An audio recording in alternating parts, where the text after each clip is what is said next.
Libra. This is a Libra Sun, Moon, Rising, and Venus reading for the month of May. For your personal reading, kindly send me a direct message. Kamusta mga Libra? Kamusta ang mga puso, Libra? Alright, remind ko lang uli kayo, ingat sa mga scammers, huwag basta-basta magsesettle yung mga bagong clients. Sa old clients natin, alam nyo na yung nag-iisang number, GCash, Viber ko, isa lang yung number niyan. Sa mga bagong clients, PM muna bago mag-settle para makaiwas sa scammers. Libra. Libra, Sun, Moon, Rising, and Venus reading for the month of May. Let's see kung ano meron para sa mga Libra. Bumabara. Bakit? Libra, Sun, Moon, Rising, and Venus reading for the month of May. Libra energy, please. Guidance, please. Any good news para sa mga Libra? Let's see. Nakasale pa rin ang ating mga crystals. PM lang for high quality, blessed, cleanse, ritualized crystals para light and guide. Let's see.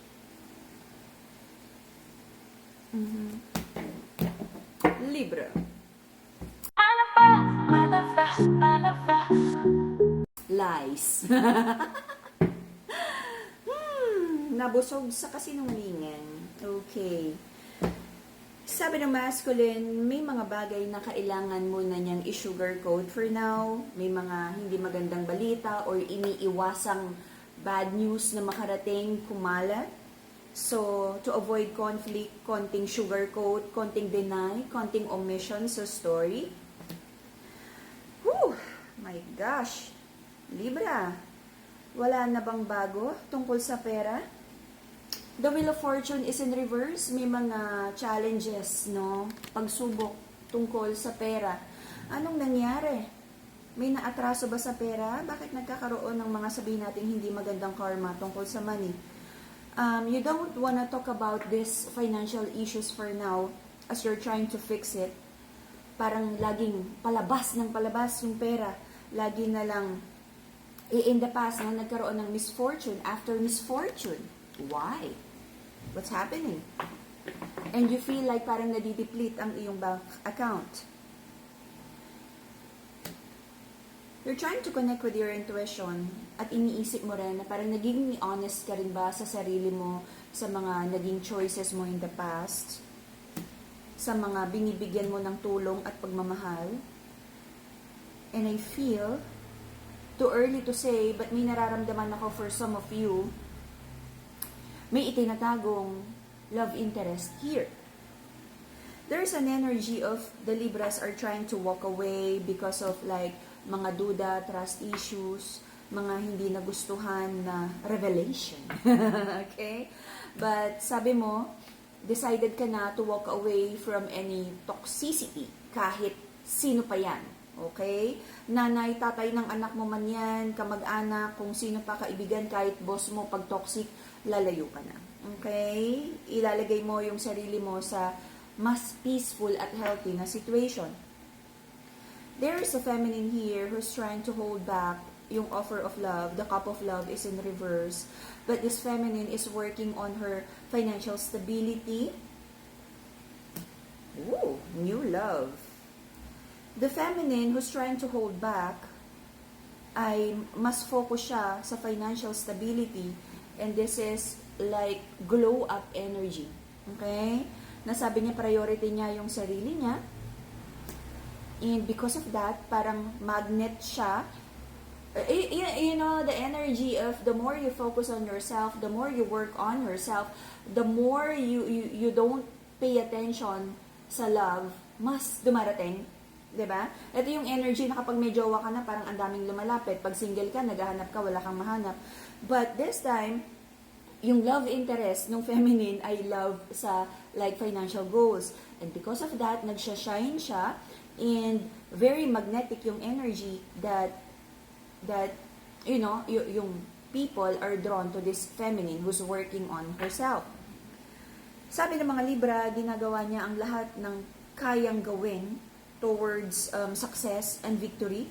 At kung kaya mong i-expedite tong success na to, i-expedite mo. Okay? Kung pwedeng magkaroon ng fixer at lagayan, maglalagay ka na. Okay? Nagkakaroon ng malaking transformation, but medyo may delays on what you're trying to build. maraming doubts, kumbaga hindi mo pa makita yung light at the end of the tunnel, but I feel, sabi mo, kahit blindly walking on the dark tunnel, sabi mo kahit gumapang ka, marating mo lang, mahanap mo lang yung light at the end of the tunnel, you will. Okay? Marami kang indecision for now, and because of may hinihintay kang go signal, hindi ka makapag-decide, and meron kang hindi maipaglaban na decision because you feel so uncertain about this, okay? You might be dealing with a Scorpio energy na nahihirapang mag-build. Scorpio, Gemini, Virgo,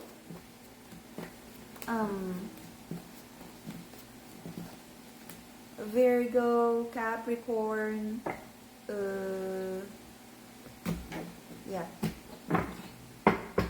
Libra, Taurus.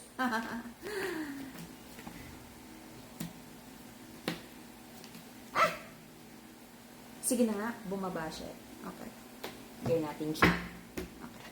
So, the reason for the reading is the feminine in this connection nagkakaroon ng mga struggles, no? In the past, nagkaroon ng struggles sa finances, nahirapan ano ba talaga yung i-prioritize, trying to put in proper priorities ang mga bagay, kung may pamilya, anak, trabaho, self-care, you know.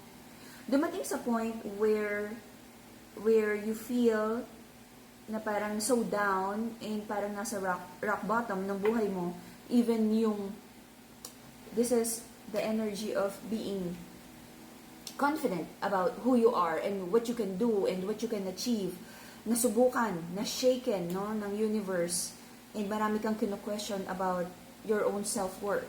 Okay? Bangon, Libra. Okay. Especially sa side ng feminine, sobrang nahirapan ang feminine emotionally and trying to find the balance on the priorities na meron siya. Okay?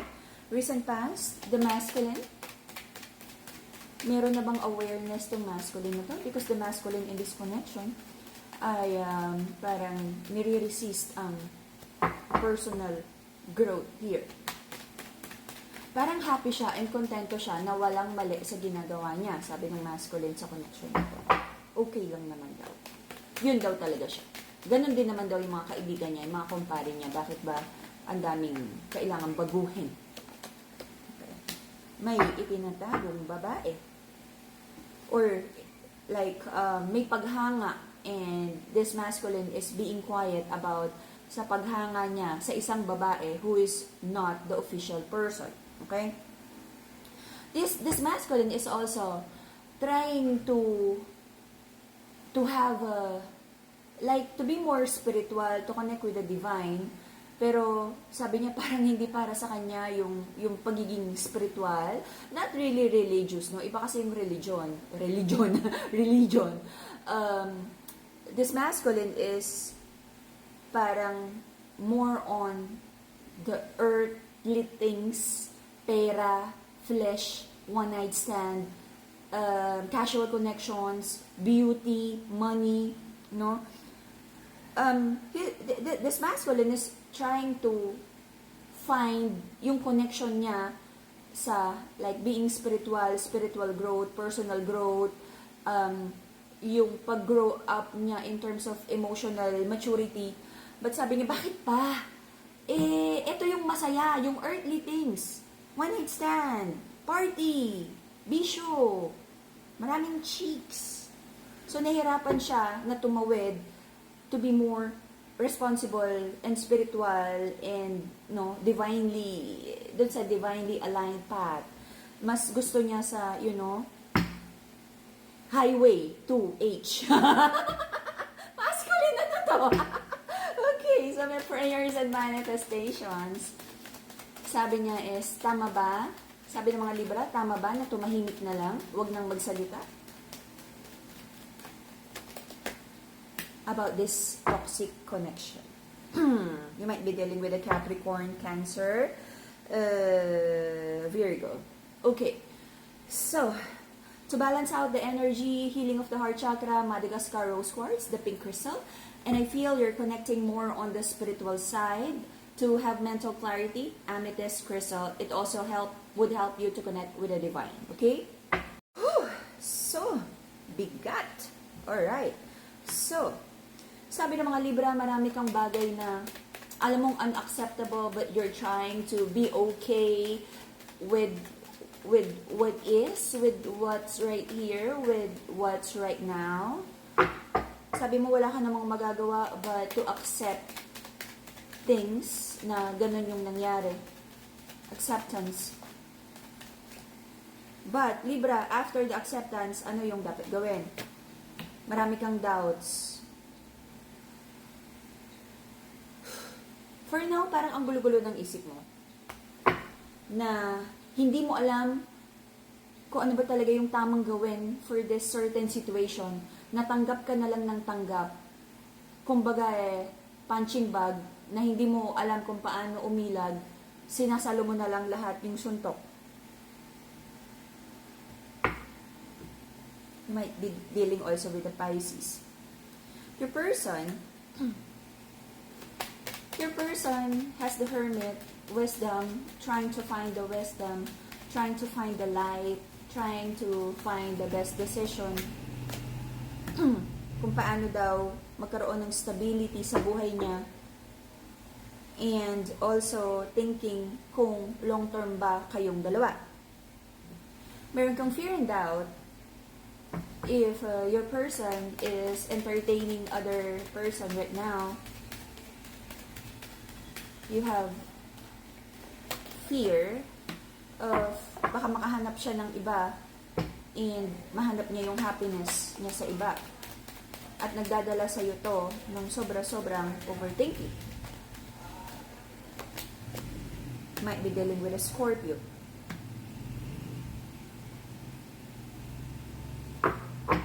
Transformation.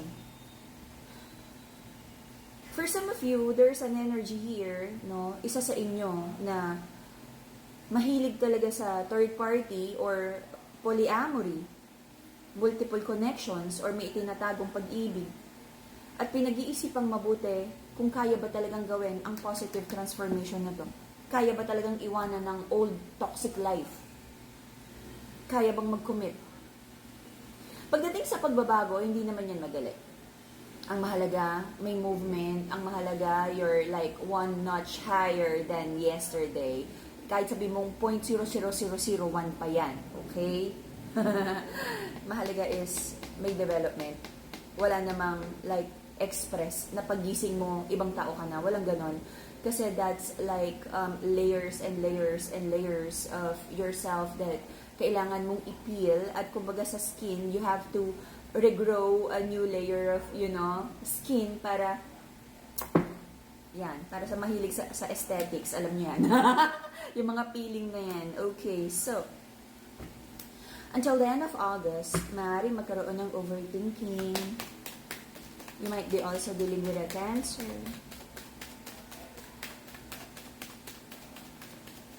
Meron ako nakikitang betrayal energy here na maaaring magdala ng overthinking. So, may energy for you na sabi mo is you really have to move forward and move away sa mga taong lagi ka na lang binibetray, iniisahan, niloloko, sinasaktan.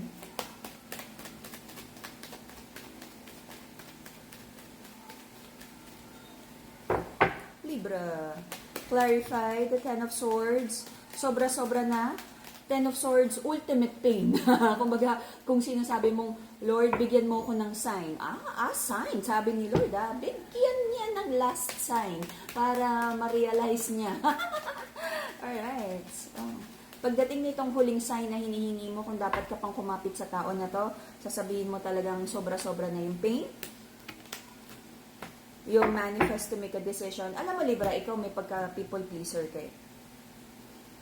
Sobra-sobra na yung pain na binigay sa'yo. Gusto mo nang mag-move forward. Sobra-sobra na yung pain na binigay sa'yo at ibibigay pa ng situation na to. Until the end of August. Iisipin mo nang mag-move forward and to move away from betrayal and painful situation. But then, mapapaisip ka na naman, are you overreacting? Are you being too much? Are you blah blah blah? And because of that, sobra-sobra na yung pain. At sabi mo, Lord, bigyan mo ko ng one last sign kung iiwanan ko na to. Binigyan ka na naman ng isang sword sa likod. Sabi mo, shit. Sabi mo, eto na. Sorry. Sabi mo, eto na yon. Eto na yung hinihingi kong sign kay Lord. Magmo-move on na ako. Tapos, maya-maya, paghiga mo, parang tama ba? Baka naman, baka naman nagmamadali ka lang. Baka naman, pag iniwan mo to, sabihin ng tao, ganyan ka. Baka sabihin, bad person ka, kahit sampung kutsilyo na yung sinaksak sa likod mo.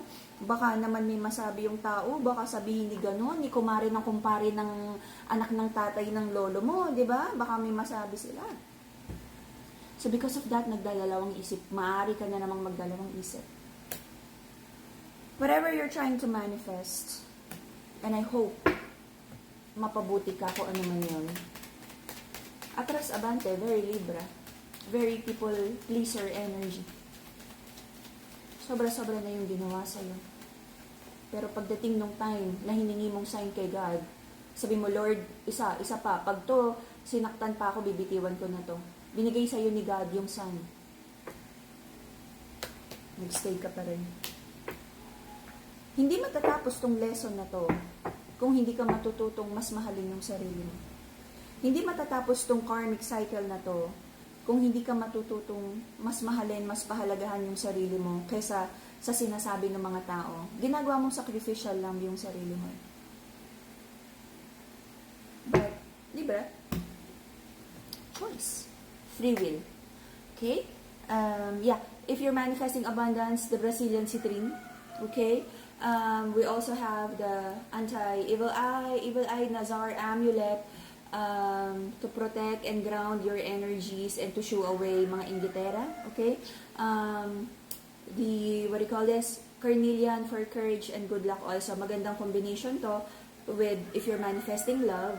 And then this one, good luck and, the courage to manifest whatever you want. Parang booster. And then this is the carnelian for money and good luck. Also good luck and the motivation to, to push kung ano yung mga gagawin mo. Mental clarity also. Amethyst. Okay? So for now, ang nakita ko dito, hihingi ka ng sign kay God. Pero pagdating ng sign na hinihingi mo, magkakaroon ka na maaari ka na naman, let's not claim that, maaari ka na naman magkaroon ng analysis paralysis. So I just pray na makagawa ka ng decision that is best for you. Because I feel napakatagal na ng sitwasyon na to, na paulit-ulit, sabi nga, punching bag, you're always, ikaw yung sumasalo ng mga punches, bayani, especially on the feminine. But, alam mo yun, kahit naman sabihin ko na may magandang kapalaran para sa'yo, kung hindi ka gumagawa ng, kasi binigyan tayo ni God ng free will at yung destiny natin, merong mga ibibigay na swerte at blessing si God sa atin. Pero, kung ano yung gagawin natin with that blessing, nasa free will pa rin natin, kung anong gagawin natin doon, bigyan ka ng tamang tao, aalagaan mo ba? Bigyan ka ng swerte or magandang opportunity, aalagaan mo ba? Ipupurso mo ba yung passion mo?